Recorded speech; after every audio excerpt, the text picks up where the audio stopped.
Bonjour à toutes et à tous et bienvenue dans l'émission Smart Patrimoine. Smart Patrimoine, l'émission qui vous accompagne dans la gestion de vos finances personnelles, mais l'émission qui décrypte également avec vous les enjeux et les actualités du secteur de la gestion de patrimoine. Une émission que vous pouvez retrouver tous les jours sur Bismart for Change, sur les réseaux sociaux de Bismart for Change et bien sûr, vous pouvez nous écouter en podcast sur toutes les plateformes de podcast. Au sommaire de cette édition, nous commencerons tout d'abord avec Investir Responsable, le rendez-vous dédié à l'investissement durable ou responsable de Smart Patrimoine. Nous ferons le point dans un instant sur les flux durables au premier trimestre 2025 qui affiche une décollecte record. Nous tenterons de comprendre pourquoi avec Axel Pierron, directeur senior chez Morningstar Sustainalytics. Nous enchaînerons ensuite avec Enjeu Patrimoine, un enjeu patrimoine consacré à cette potentielle suppression de l'abattement fiscal de 10% pour les retraités. Qu'est-ce que cela impliquerait et pourquoi est-ce qu'il est visé particulièrement? Nous en parlerons avec Pierre-Elliott Blum, avocat associé spécialisé en fiscalité chez Luma Avocat, mais aussi Sarah Slakmon, directrice de la clientèle privée et associée également chez Cara Capital. Et puis enfin, dans la troisième partie de l'émission, dans l'œil de l'expert, nous ferons un focus sur les marchés actions américains dans un contexte incertain. Nous en parlerons avec Guillaume Lohi, analyste financier chez OptiGestion. On se retrouve tout de suite sur le plateau de Smart Patrimoine. Et nous commençons tout de suite avec Investir Responsable, le rendez-vous dédié à l'investissement durable ou responsable de Smart Patrimoine. Et nous allons faire un focus ensemble sur la collecte ou la décollecte en l'occurrence, en ce qui concerne les flux donc durables au premier trimestre de l'année 2025. Pour en parler, nous avons le plaisir d'accueillir sur le plateau de Smart Patrimoine Axel Pierron. Bonjour Axel Pierron. Bonjour Nicolas. Bienvenue sur le plateau de Smart Patrimoine. Vous êtes directeur senior chez Morningstar Sustainalytics. Et on va évoquer avec vous un constat que vous avez fait chez Morningstar. On parle de décollecte de pire trimestre jamais enregistré au premier trimestre 2025. 8,6 milliards de sorties nettes sur les fonds durables. On n'avait jamais vu ça, Axel Pierron. Non, on n'avait jamais vu ça. Et puis, il faut le mettre aussi en perspective avec le dernier trimestre 2024, où on avait quand même une collecte de 18,1 milliards. Bien sûr. Donc là, ça fait quand même un gros delta. Et surtout, ce qui est, je dirais, le signal qui nous alerte, c'est que c'est la première fois depuis qu'on mesure la collecte des fonds durables, c'est-à-dire depuis 2018, c'est la première fois qu'on voit de la décollecte en Europe. D'accord. Et sur les fonds durables. Sur les fonds durables. Et ça, c'est la première fois parce que...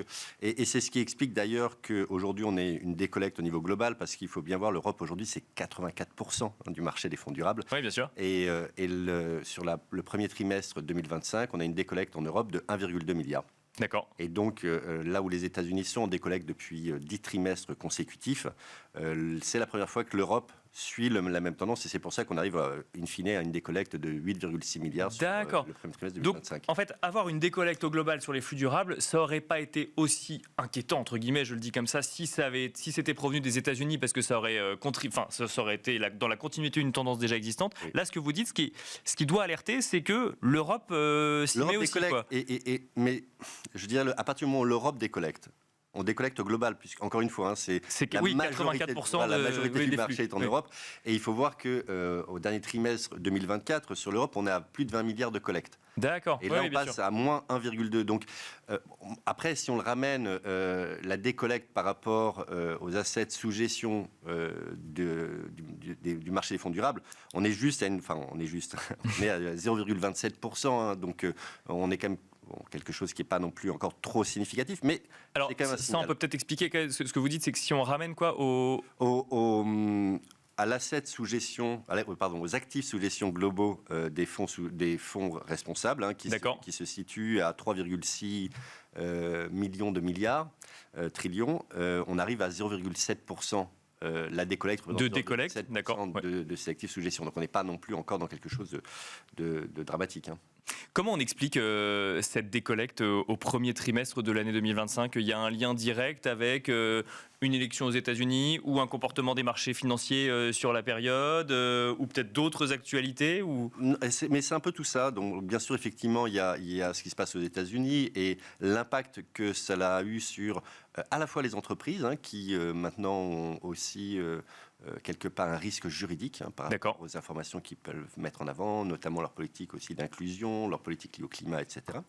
Un risque juridique aux États-Unis, par exemple, sur le sujet. Oui, bien sûr. On a vu qu'elles étaient très souvent attaquées quand elles étaient. Enfin, finalement, on leur reprochait de faire du favoritisme à l'envers si jamais elles allaient trop loin dans des politiques d'inclusion ou de recherche d'investissement plus vert. Exactement. Et puis surtout, on est dans une situation un petit peu toujours d'incertitude, et ce que les marchés n'aiment pas, parce qu'on a à la fois au niveau fédéral l'administration Trump qui est effectivement très anti-ESG. Drill, baby, drill, tout est résumé. Et puis au niveau des États, on a des situations très différentes.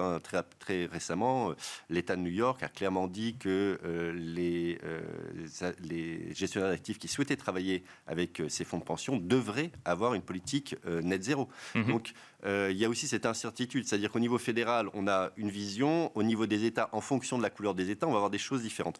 Ça, c'est pour le marché américain. Si on regarde le marché européen, en Europe, en fait, il y a aussi, donc avec ce retour de bâton un petit peu américain, il y a des questions qui ont émergé en Europe dernièrement autour de la compétitivité, on a parlé du rapport Draghi, mais aussi les questions autour de la défense, et puis même dans cette lutte contre le réchauffement climatique, le fait que les États-Unis, quelque part, fassent machine arrière, ça pose aussi des questions sur cet enjeu global, parce que le réchauffement climatique seul, on n'y arrive pas, c'est quand même une initiative globale. Donc le fait que les États-Unis aussi, quelque part, fassent machine arrière, ça ralentit aussi les stratégies en Europe. Est-ce que ça doit inquiéter pour l'avenir de l'ESG, Axel Pierron? Est-ce que les fonds durables... ma question est provocatrice exprès, mais est-ce que ça a été une mode sur les marchés et que maintenant les investisseurs sont passés à autre chose et qu'il faut s'attendre à ce qu'on continue à décollecter, ou au contraire, est-ce que c'est juste une pause dans une tendance de long terme? Alors, le marché des fonds durables, c'est un marché quand même extrêmement hétérogène. Il y a typiquement des fonds durables extrêmement différents. Il y a des stratégies très différentes. Il y a des stratégies qui sont effectivement liées notamment sur le risque de durabilité. Et là où on cherche à évaluer chez les entreprises leur capacité à résister à des événements, et notamment par exemple à des événements comme le Covid-19, où on a vu les chaînes d'approvisionnement être complètement perturbées. Donc les entreprises sont-elles capables de résister à ça? Je dirais que ça, c'est une tendance à long terme, et c'est effectivement même de l'analyse fondamentale qui est faite sur les entreprises, de leur capacité à résister à ces événements. Après, il y a des thématiques, effectivement, qui sont des thématiques de valeur. Et là, on a toujours vu, de toute façon, des vraies dichotomies entre les différents marchés, avec des enjeux, par exemple, effectivement, aux États-Unis très forts sur l'inclusion, et notamment l'inclusion des différentes minorités ethniques. Et puis, un focus beaucoup plus fort, par exemple, en Europe, sur tout ce qui était politique d'égalité homme-femme. Bien sûr. Donc, je dirais que ces éléments-là, ces éléments de valeur-là, sont parfois plus sujets à des évolutions. Mais même aujourd'hui, nous, ce qu'on peut constater, Sustainalytics, qui est quand même une entreprise qui fait de l'évaluation de la politique RSE des entreprises, nous, ce qu'on constate quand même, c'est qu'aux États-Unis, on rentre aujourd'hui quand même dans ce qu'on appelle du green hushing. Hushing, pas washing, hushing. Exactement. C'est-à-dire qu'aujourd'hui, on est dans une situation, en fait, auparavant, on pouvait avoir des entreprises qui faisaient ce qu'on appelait donc du greenwashing, c'est-à-dire qui promettaient beaucoup plus que ce qu'elles faisaient réellement opérationnellement. D'accord. Et aujourd'hui, on a une situation inverse, c'est-à-dire qu'on a des entreprises aujourd'hui qui ont quelque part qui mettent en sourdine leur politique RSE, leur politique de lutte contre le réchauffement climatique, etc., mais qui en fait continuent leur stratégie. Et ça, nous, on le voit très bien aussi continuer, que ce soit aux États-Unis ou ailleurs. Donc en fait, la tendance est toujours là, c'est une tendance de long terme, une tendance qui devient un petit peu sous-jacente, mais on en parle moins, si je comprends bien, parce qu'il y a un risque politique derrière. Exactement, tout à fait. Merci beaucoup Axel Pierron de nous avoir accompagnés dans Smart Patrimoine pour commenter effectivement donc cette décollecte donc au premier trimestre de l'année 2025 sur les flux durables. On pourra faire le point peut-être pour voir si ça a continué sur le deuxième ou le troisième trimestre. Merci beaucoup. En tout cas, je rappelle que vous êtes directeur senior donc chez Morningstar Sustainalytics. Merci. Et quant à nous, on se retrouve tout de suite dans Enjeu Patrimoine. Et nous enchaînons à présent avec Enjeu patrimoine. Le gouvernement a laissé entendre récemment qu'il pourrait revenir sur l'abattement fiscal de 10% pour les retraités, et ce dans un objectif pour le gouvernement d'aller chercher de nouvelles sources de revenus. Quel impact pourrait avoir la suppression de cet abattement fiscal pour les retraités en question, mais aussi de manière plus globale? Pour en parler, nous avons le plaisir d'accueillir deux experts de la fiscalité sur le plateau de Smart Patrimoine. Nous avons le plaisir d'accueillir tout d'abord Pierre-Elliott Blum. Bonjour Pierre-Elliott Blum. Bonjour Nicolas. Vous êtes avocat associé et spécialisé en fiscalité chez Lumet Avocats, et à vos côtés, nous avons le plaisir d'accueillir également Sarah Slacmont. Bonjour Sarah Slacmont. Bonjour.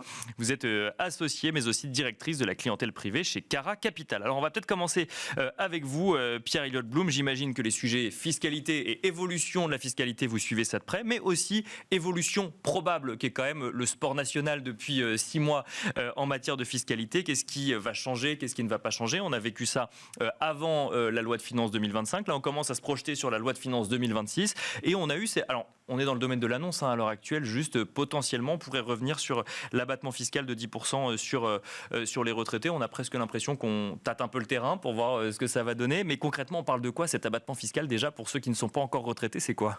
Alors l'abattement fiscal de 10% est un abattement, comme son nom l'indique, de 10% plafonné à 4 300 € à peu près par foyer fiscal, qui s'applique sur les pensions que perçoivent les retraités en France. D'accord. Et ce qui permet donc de baisser, de réduire la base imposable à l'impôt sur le revenu de ces contribuables-là, et donc à réduire l'imposition corrélative de ces retraités. Cet abattement avait été mis en place il y a une cinquantaine d'années afin de pondérer un petit peu le revenu imposable des retraités, de permettre une transition assez douce entre la vie professionnelle, où généralement on a des revenus un peu plus importants, bien sûr, que lorsqu'on en est à la retraite, et donc d'anticiper un passage à un statut de retraité où on a des rémunérations un peu moindres. Et puis aussi, il y avait un argument qui avait été avancé à l'époque, qui était le fait de pouvoir aider à financer une partie des frais de santé, puisque lorsque l'on est retraité, généralement, il faut payer des complémentaires de sa propre poche, versus le statut de salarié, où on peut bénéficier d'une complémentaire payée par la société. Donc voilà, c'était un petit peu cette idée-là, et donc c'est un abattement qui permet de réduire la base d'imposition des retraités. Donc il y avait une justification à cet abattement fiscal de 10%. Pourquoi est-ce qu'il est remis en cause aujourd'hui alors? Pour des raisons budgétaires, assez simplement. Aujourd'hui, on a besoin d'argent. Le gouvernement a besoin d'argent. Alors on a soit la possibilité d'augmenter les contributions des contribuables, donc l'imposition, ou de réduire les dépenses publiques. J'ai l'impression qu'on est plutôt sur le premier prisme en l'état, puisqu'on a une augmentation assez importante des impositions. On en avait déjà discuté, mais il y a notamment des impositions comme la CDHR qui a été mise en place de manière en principe temporaire, mais on comprend déjà que ça va être prolongé, comme c'était fait de la CEHR à l'époque. Et donc voilà, donc on essaie de trouver de l'argent un peu à droite à gauche, et donc l'idée de venir supprimer cet abattement est aujourd'hui dans les tuyaux. Le gouvernement, et pas plus tard que M. Bayrou a indiqué que rien n'était impossible, donc voilà, affaire à suivre.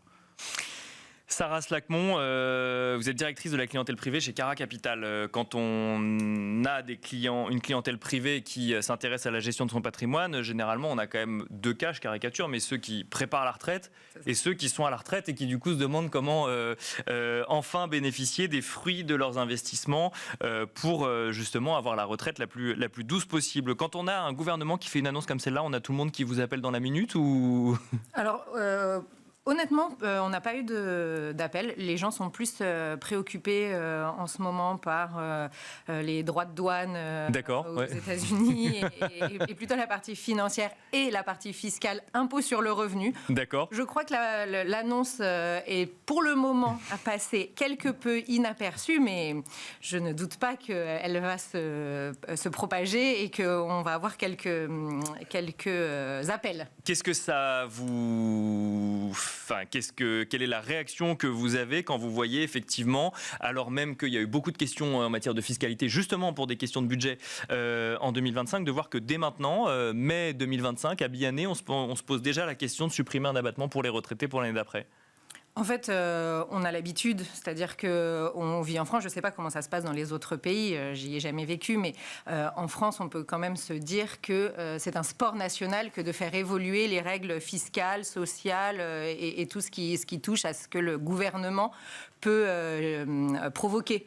Donc, en fait, on a l'habitude d'être agile, de faire en sorte de se réorienter et d'accompagner nos clients dans les changements, que ce soit une réforme des retraites, on en a eu quand même pas mal, que ce soit le plafonnement des niches fiscales, que ce soit la modification des barèmes, enfin, en fait, des changements fiscaux. On en a eu beaucoup, beaucoup, beaucoup. Et j'aurais tendance à dire que cet abattement de 10% qui date des années 78 a presque 50 ans. Oui, c'est ça. C'est déjà presque une belle performance, en fait. Mais ça veut dire qu'il ne faut jamais rien tenir pour acquis, que même quand ça existe depuis 50 ans, ça peut être mis en cause, c'est ça? Je crois que c'est un peu la leçon qu'on peut tirer si jamais ça rentre en vigueur. Je crois que ce sera la leçon dont on pourra tirer. Concrètement, peut-être toujours avec vous, Sarah Slakmon, ça change quoi pour un retraité si jamais demain il y a une suppression de l'abattement de 10%? Donc on paye plus d'impôts. Alors, on paye plus d'impôts. Potentiellement, pour les retraités qui n'étaient pas imposables, pourraient le devenir. D'accord.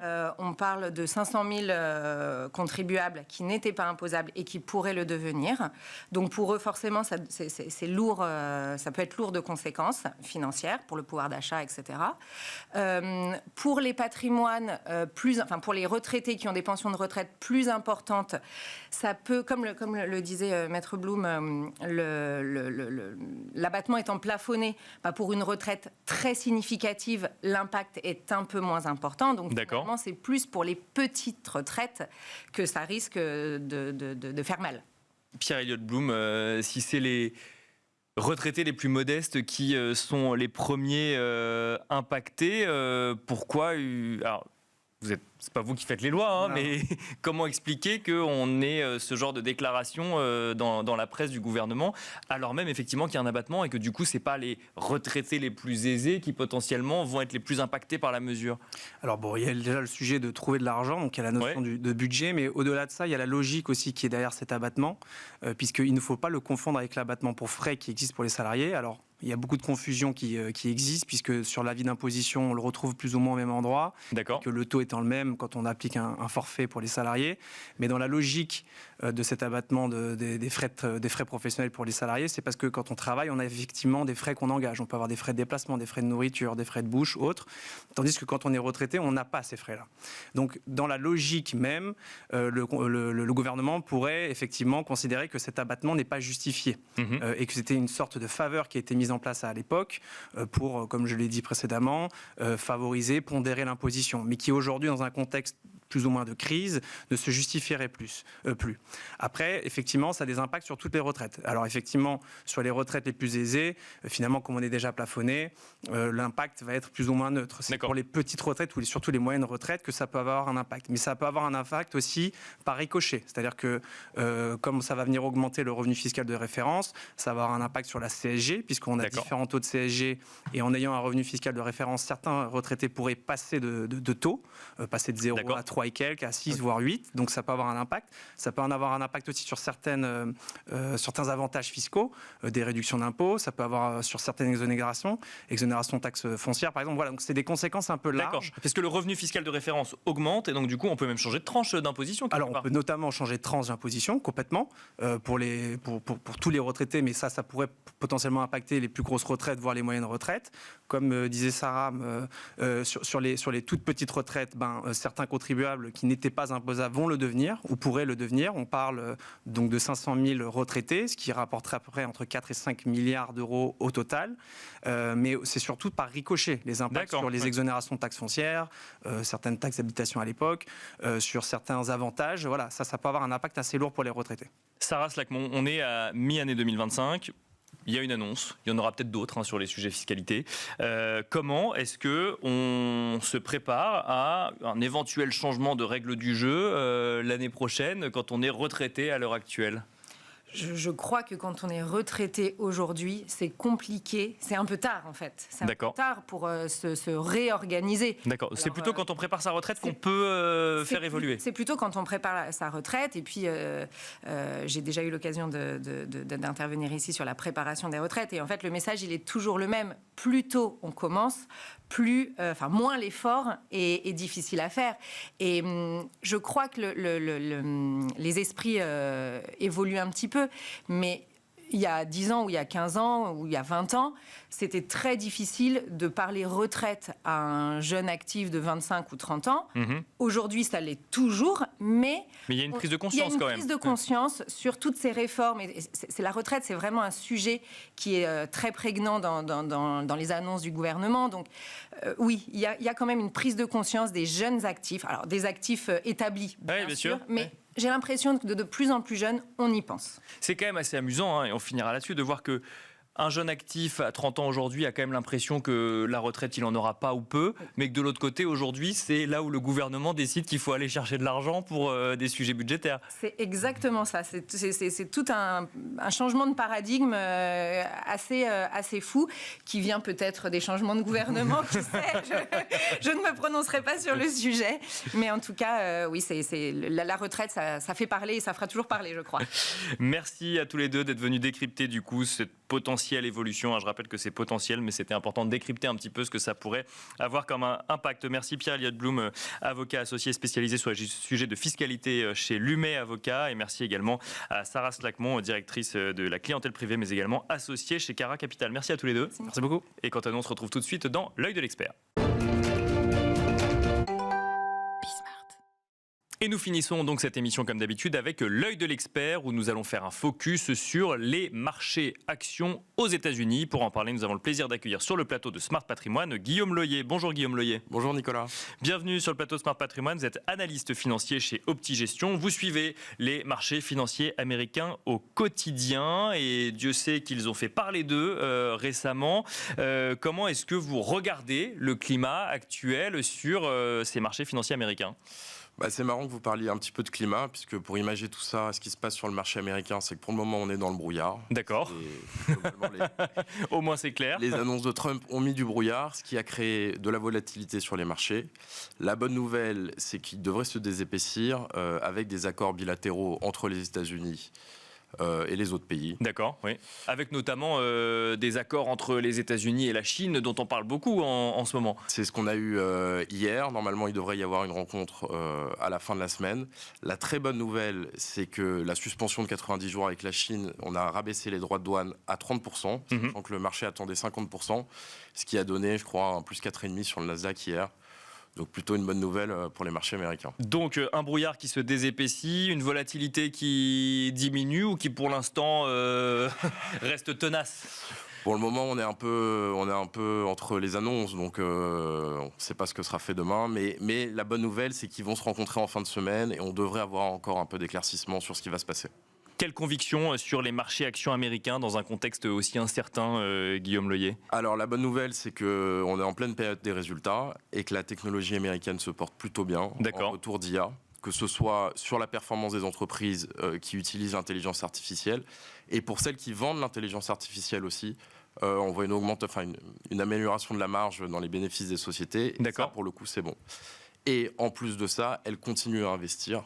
Pas de cut, pas de ralentissement dans les investissements, notamment des GAFAM. D'accord. Et ça devrait continuer à soutenir le marché. D'accord, donc l'IA, la tech reste une thématique porteuse quand on regarde les résultats des entreprises aux États-Unis, même si on voit que c'est potentiellement ces entreprises qui ont le plus souffert aussi de réajustement sur les marchés financiers quand les marchés ont un petit peu ont réagi aux annonces de Donald Trump. Exactement. Alors après, il faut savoir que les entreprises technologiques américaines sont les mieux valorisées en bourse. Bien sûr. Et en général, quand ça chamboule, c'est les entreprises les mieux valorisées qui baissent le plus. D'accord. Là, on serait un petit peu plus inquiet, par exemple, c'est sur la consommation, les entreprises de consommation. D'accord. Là, on a un petit doute, notamment sur un petit effet un peu pervers du bilan qui serait les stocks. Étant donné qu'elles ont acheté massivement avant les droits de douane, ça a impacté un meilleur compte de résultats sur le Q1, à voir ce que ça va donner au Q2 et au Q3 pour les actions. Est-ce qu'il y a des tendances qui se dessinent ? On a parlé de la tech, on parle beaucoup de la tech, on parle de la consommation. Est-ce que, je sais pas moi, je sais qu'on parle beaucoup du secteur de la défense en Europe à l'heure actuelle. Est-ce qu'il y a, à part la tech, d'autres secteurs qu'on regarde de près parce qu'on y croit ou au contraire on est inquiet aux États-Unis ?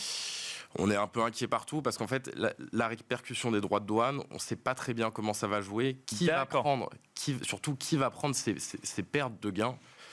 Pour vous donner la petite histoire, Ferrari, par exemple, ont augmenté les prix des véhicules, mais on sait que les concessionnaires américains qui vendent des Ferrari leur a demandé de réduire un peu leur marge. D'accord, ok.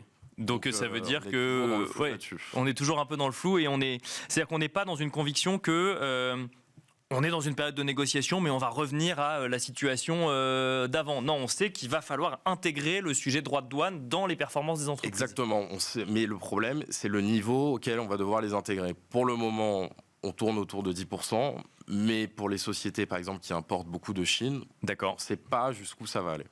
Est-ce que du coup il y a des stratégies qu'on met en place de protection ou de gestion active, voire très active? Nous, on a une gestion de conviction, donc je vous dirais qu'il faut tenir ses convictions, étant donné que le S&P quand même est revenu autour de 0% en dollars. D'accord. Parce que le dollar a fait mal sur les positions, pour les Européens. Il était urgent de ne rien faire pour le moment. Donc on verra. Merci beaucoup Guillaume Loyer de nous avoir accompagnés dans Smart Patrimoine. Je rappelle que vous êtes analyste financier chez Optigestion. Merci beaucoup. Merci à vous. Et quant à nous, on se retrouve très vite sur Be Smart for Change.